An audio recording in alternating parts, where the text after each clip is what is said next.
ರೂಪಲಿ ಗೌರಿ ಗಂಗೆ ಬಣ್ಣ ಬಣ್ಣದ ಚಿಟ್ಟೆ ಹಂಗೆ ನೋಡೋಕೆ ಸಾಲಾಗಿಲ್ಲ ಎರಡು ಕಣ್ಣು.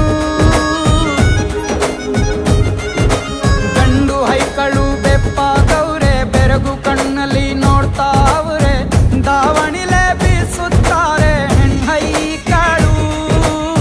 ರೊಟ್ಟಿ ಊಟ ಉಣ್ಣಂಗಿಲ್ಲ, ಹಬ್ಬದೂಟ ತಳ್ಳಂಗಿಲ್ಲ, ನೆಂಟ ಜಗಳ ಆಡಂಗಿಲ್ಲ ನಮ್ಮ ಊರಲ್ಲಿ.